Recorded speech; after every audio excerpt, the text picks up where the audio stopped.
Mengekspor dan mengimpor berbagai jenis ternak telah menjadi salah satu industri yang menggerakkan ekonomi dunia.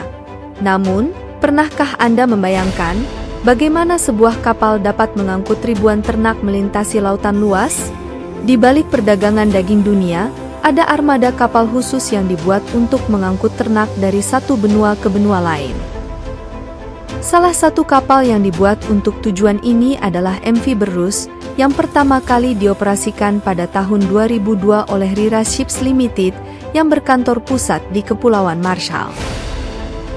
Kapal ini memiliki panjang keseluruhan 177 meter dan lebar maksimum 31 meter. Kapal ini terdaftar di Pelabuhan Panama, memiliki kapasitas yang sangat besar, yang mampu mengangkut hingga 60.000 ekor domba dan kambing, serta 20.000 ekor sapi ke pasar di seluruh dunia. Selain itu, MVP Crux memiliki fasilitas yang terdiri dari 779 kandang untuk domba dan kambing, serta 1.416 kandang untuk sapi. Mengingat ukurannya, tidak mengherankan jika MV Brooks dipuji sebagai kapal pengangkut ternak terbesar di dunia. Untuk penggeraknya, kapal pengangkut ternak ini dilengkapi dengan mesin BMW 7S50 MCC atau 11.060 kW, beserta 4 unit tambahan mesin BMW 2 1.280 kW dan 2 unit mesin BMW 2 Z120. Dengan konfigurasi ini, kapal dapat melaju dengan kecepatan 24 knot atau sekitar 44 km per jam. Sejak awal, kapal Brooks telah mengirimkan kargo ke berbagai wilayah di seluruh dunia, termasuk Malaysia, Indonesia, Meksiko, Tiongkok, Brasil, dan negara-negara Arab. Hingga saat ini, belum ada kapal pengangkut ternak lain yang menyamai fasilitas yang terdapat di kapal MV Brooks. Namun diperkirakan perusahaan ini akan meluncurkan 2 kapal lagi, dengan fasilitas yang sebanding dengan yang terdapat di kapal pengangkut ternak tersebut. Dalam 2 tahun ke depan, perusahaan tersebut berencana untuk meningkatkan kapasitas kedua kapal ini. Masing-masing kapal ini dapat mengangkut hingga 18.000 ekor domba dan kambing, atau sebagai alternatif 75.000 ekor sapi. Pembangunan kedua kapal pengangkut ternak ini diperkirakan membutuhkan investasi sebesar 4,1 triliun rupiah.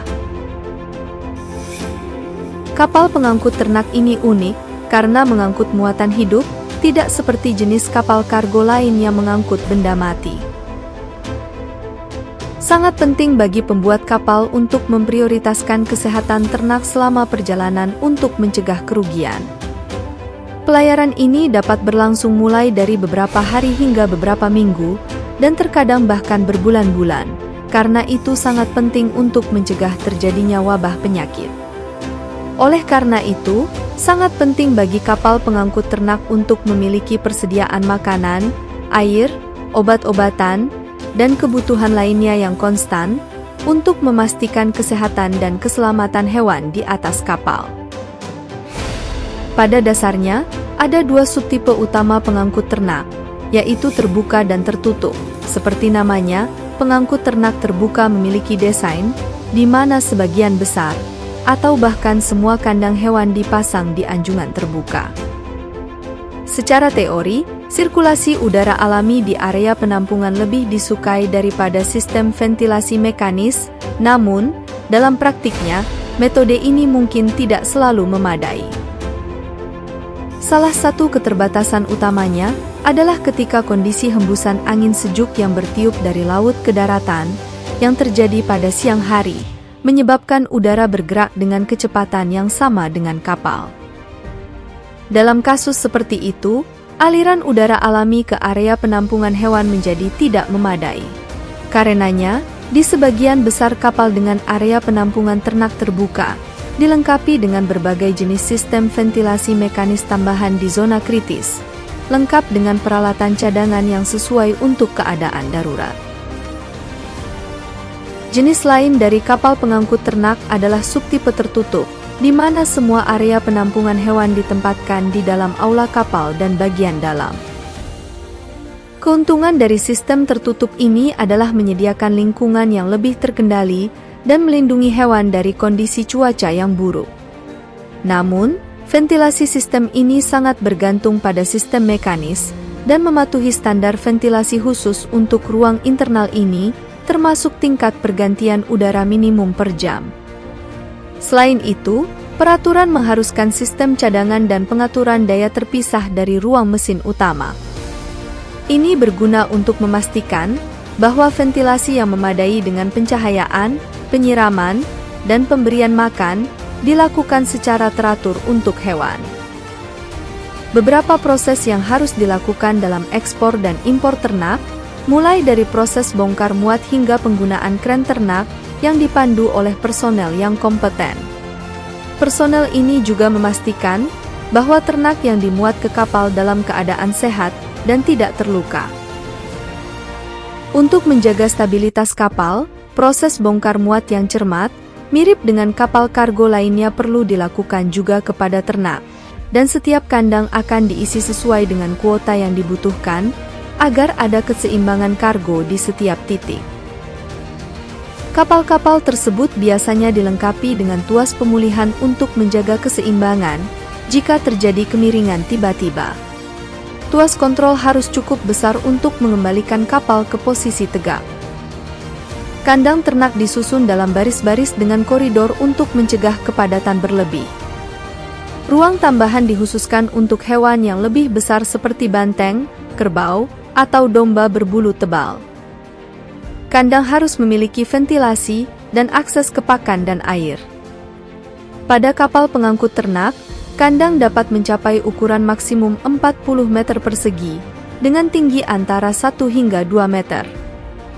Kekuatan anjungan kapal tergantung pada faktor-faktor seperti ukuran kapal, jenis, dan jumlah ternak yang diangkut.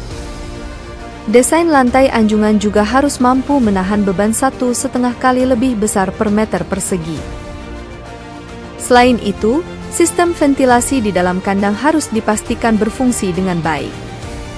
Untuk sistem ventilasi mekanis, biasanya ada bukaan dan ceruk untuk sirkulasi udara, untuk memastikan aliran udara lancar, serta mencegah ternak kekurangan oksigen. Selain kandang dan sistem ventilasi udara, persediaan makanan dan air juga harus diperhatikan. Bahan makanan disimpan dengan margin di atas 25%. Lokasi penyimpanan pakan harus terpisah dari kandang ternak. Untuk kapal berukuran besar yang membawa ternak dalam jumlah besar, pasokan biasanya disediakan melalui pipa yang mengalirkan air bersih dari tangki air tawar ke kandang ternak. Kapal juga dilengkapi dengan sistem pemurnian dan penyaringan air yang mirip dengan yang ditemukan pada pesawat. Dalam hal listrik, kapal pengangkut ternak menggunakan daya listrik yang relatif tinggi.